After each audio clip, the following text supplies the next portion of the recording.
Your family, welcome to this episode. This episode, we want to take a look at Dr. Abel Damina versus or Don Moen in a serious interview.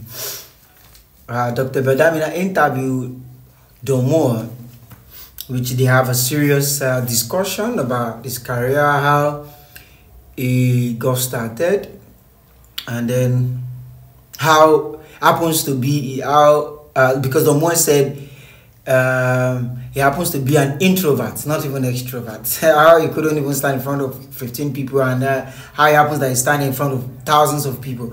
You know, the Don that sang, God, we make our way where there seems to be no way. He walks the way we cannot see. He will make a way for me. Let me finish that song, you know. Let the owner leave the owner know that, so the owner will not say it's copyright. So I want you to watch this video between Dr. Abel Damina and Don Moen. So watch the video. I'll be right back. Led worship for the first time, and I was really timid. I was afraid. I failed my speech class in university because I couldn't speak in front of 15 people. Wow. So when people look at me and they think, well, it's easy for Don to do this because he's been trained and he has all the gifts. I was afraid to speak to 15 people. Wow. And I failed my speech class in university.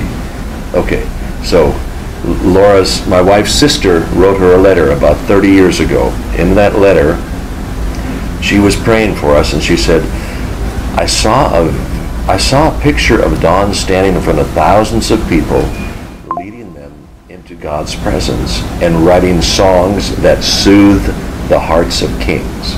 Wow. And I read the letter and I said to Laura, your sister is a wonderful girl, but she's not a prophet, because there's no way that I am going to stand in front of thousands of people and sing. I can't even speak in front of 15 people. Well, we found that letter a couple of years ago, and I thought, well, maybe she is a prophet, because it had all come to pass, you know. But God put it in my heart. He said, I've put a new song in your mouth, a song of praise to our God. Many will see it and fear and put their trust in the Lord. So when God appoints you to do something, he also gives you the anointing to do it.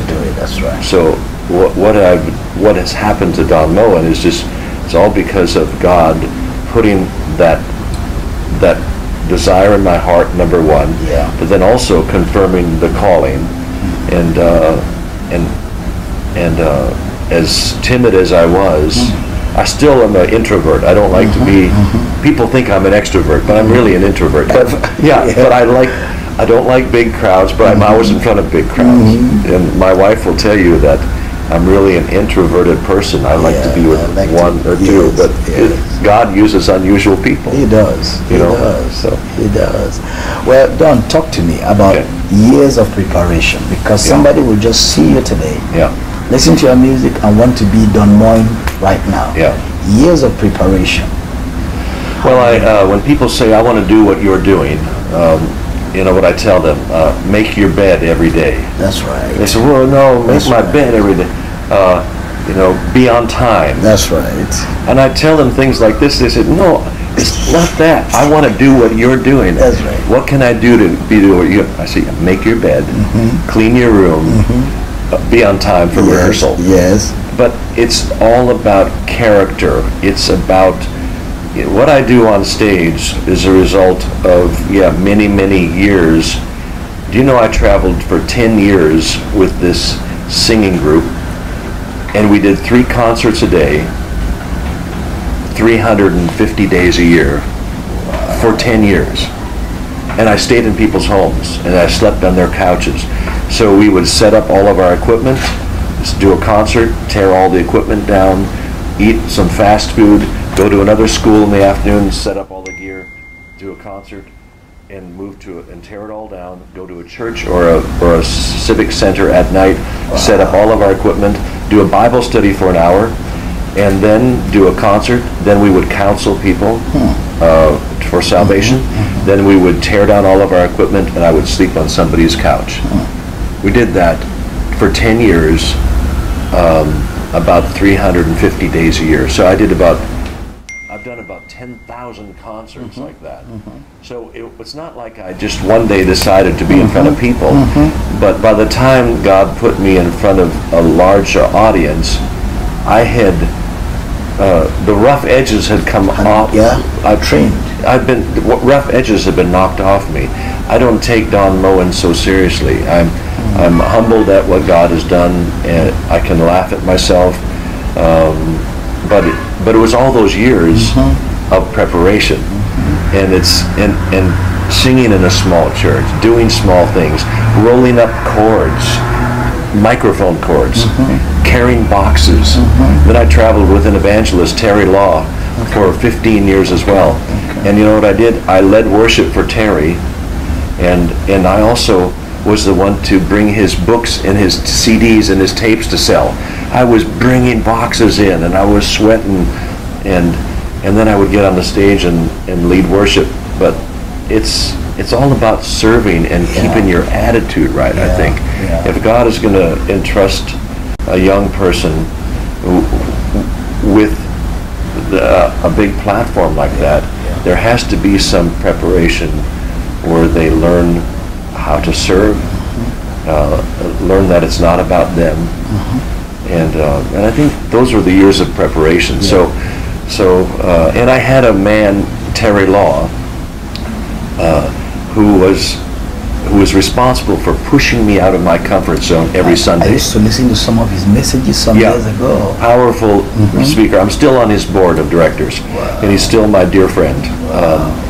But he forced me out of my comfort zone. Remember, I couldn't speak in front of 15 people.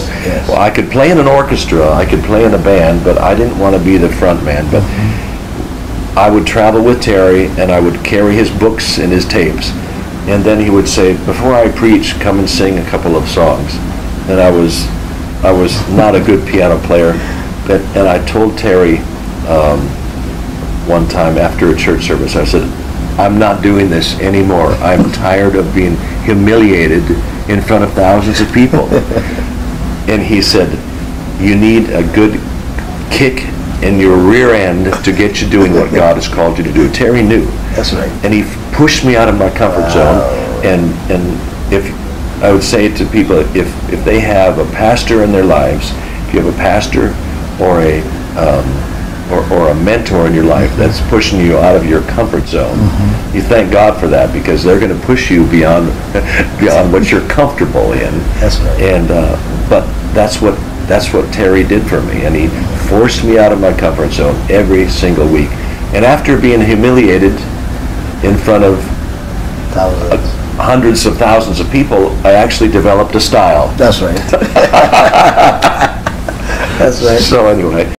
Yeah, welcome back. But are you serious? This is so. A lot of people have been saying Abel Damina is a small boy. He has been long in this work.